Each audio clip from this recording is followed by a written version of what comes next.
JBJ, what happened? JBJ, ¿qué pasó? JBJ, ¿qué es suceso? JBJ, was ist passiert? JBJ, what the f***? We've all seen the videos, and we all agree that they're pretty horrible. But unlike most people, I don't take any pleasure in mocking them. I think it's sad. I think it sucks. And no, I don't think that he had a stroke. And no, I don't think he had this. I think maybe it could be unpreparedness, lackadaisical attitude. I've looked at the videos and I've seen them up close. And one thing I did notice was that JBJ isn't wearing in-ear monitors. What's up with that? This is what they look like. Probably seen most musicians, they wear them in their ears and you see the little wire hanging down. 99.9% of all musicians and singers wear in-ear monitors now. They got this battery pack that attaches to your belt and this goes under your shirt. And what in-ear monitors do is they focus your voice directly into your head and they filter out all the outside band noise. In-ear monitors makes it 10 times easier to hear yourself on stage and more importantly, to hear yourself sing in key. Which takes us back to JBJ and what happened. I looked at the videos and I don't see JBJ with a little wire or anything in his ears, which leads me to believe that he's just using the front wedges to hear himself. Big mistake, obviously. Now maybe that's why his videos are so painfully bad. And I don't mean just bad. I mean like America's Funniest Home Videos bad. Like your drunken uncle at a wedding trying to sing karaoke bad. It's pretty bad. Now what I think, and this is only a theory mind you, is that JBJ hasn't toured in years and he does not recognize the dark, foreboding presence of the YouTube monster that now lurks before us.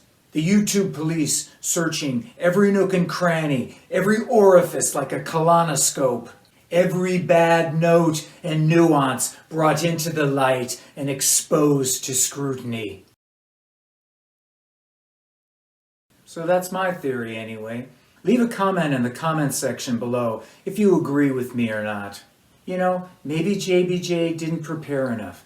Maybe he didn't run 3 miles a day to get ready. Maybe he didn't do the cardio and the exercise to get his wind up. The band has also tuned way down. Did you notice? It's pretty obvious. What happened to the guy that used to sprint across the stage all day long? What happened to the guy that used to fly in on the zip line? What happened to the guy that could sing? Now, as I said, I've been using in-ear monitors for years, and not only have they helped me to save my voice, they've also helped me to keep my hearing. I know people that can't hear for shit from standing in front of Marshall cabinets for 30 years, or bass cabinets, or drums, hearing loss, tinnitus. It's a real thing, man. It's an occupational hazard for us guys. I've tried to convince my bandmates over the years to switch to using in-ears, but my pleas have, pardon the pun, fallen on deaf ears. I need to hear it loud, man. I need to hear it for the rock, man. I get it. I like it loud too. I've always liked it loud. But guess what? Now you're fucking deaf. Now maybe JBJ has severe hearing loss, coupled with his refusal to wear the in-ear monitors, and that's what accounts for the subpar performance. Ooh, not good.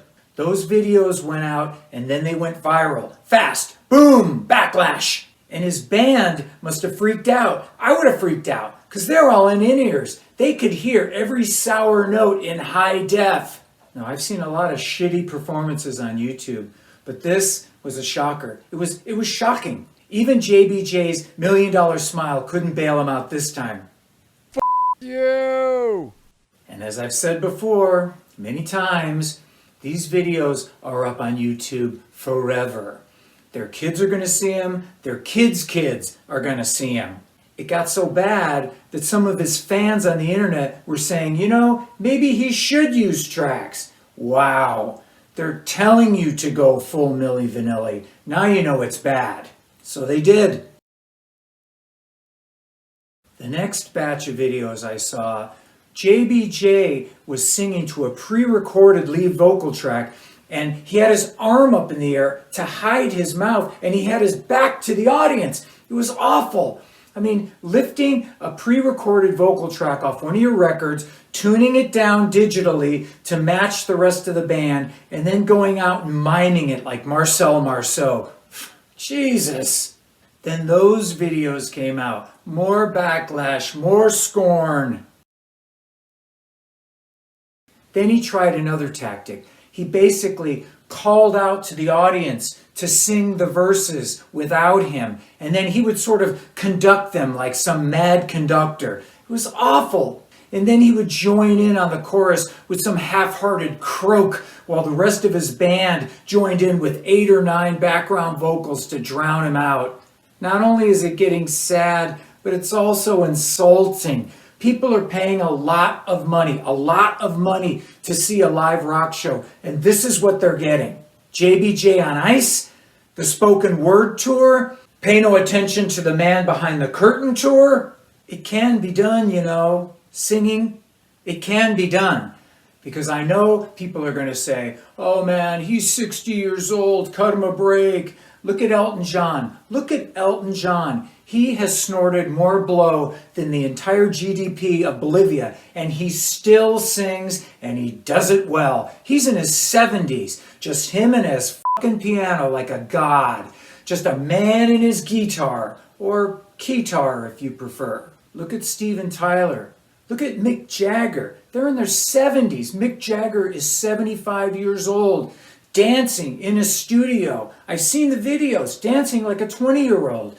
Hours and hours of hard work, hours to prepare. When Steven Tyler gets up on stage and he can sing Back in the Saddle or Last Child or Dream On, he's 73 years old. How does he do it? It's not magic, man. It's fucking hard work. It's hours of work behind the scenes that the audience doesn't see. It's called a work ethic. He didn't win a singing contest, man. He did it the hard way. And it makes me feel good. It makes me realize that age is only a number and you don't have to give up as you get older. You just got to work harder. That's it. You just got to work harder, man. So maybe JBJ didn't really prepare for this. Maybe he didn't work hard enough. Maybe he was ill prepared and treated it lackadaisically. Maybe that's why the videos are up there, and they're going to be up there for eternity now. All those videos are a testimony to ill preparation or a nonchalant attitude,